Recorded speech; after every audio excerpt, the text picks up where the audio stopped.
कृष्णा कृष्णा हरे हरे हरे रामा रामा राम हरे हरे। गोविंद बोलो हरि गोपाल बोलो राधा रमण हरि। आज हम अध्याय 15 शुरू करेंगे। पुरुषोत्तम योग। श्री भगवान उवाच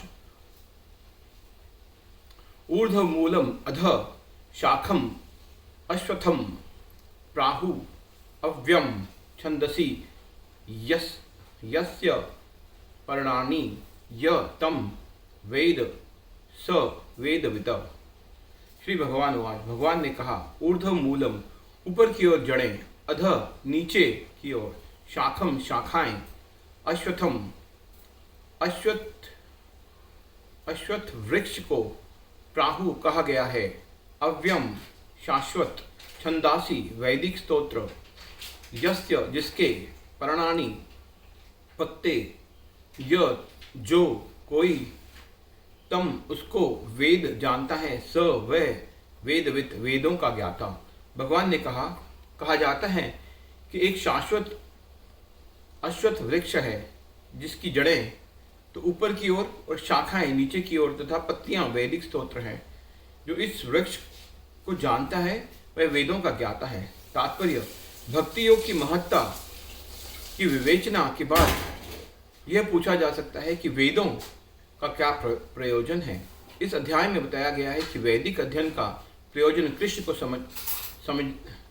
को समझना है। अतएव जो कृष्ण भावभवित है, जो भक्ति में रत है, वह वेदों को पहले से जानता है। इस भौतिक जगत के बंधन की तुलना अश्वत्थ के वृक्ष से की गई है। जो व्यक्ति सकाम कर्मों में लगा है उसके लिए इस वृक्ष का कोई अंत नहीं है। वह एक शाखा से दूसरी में और दूसरी से तीसरी में घूमता रहता है।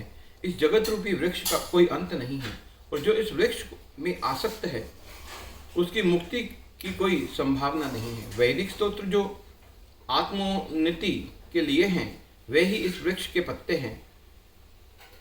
इस वृक्ष की जड़ें ऊपर की ओर बढ़ती हैं क्योंकि वे इस ब्रह्मांड के सर्वोच्च लोक से प्रारंभ होती हैं जहाँ पर ब्रह्मा स्थित है। यदि कोई इस मोह रूपी अविनाशी वृक्ष को समझ लेता है तो वह इसे बाहर निकल सकता है। बाहर निकलने की इस विधि को जानना आवश्यक है। पिछले अध्याय में बताया जा चुका है कि भवबंधन से निकलने की कई विधियां हैं। इस 13वें अध्याय तक ये देख चुके हैं कि भगवत भक्ति में सर्वोत्कृष्ट विधि है। भक्ति का मूल सिद्धांत है भौतिक कार्यों से विरक्ति तथा भगवान की दिव्य सेवा में अनुरक्ति।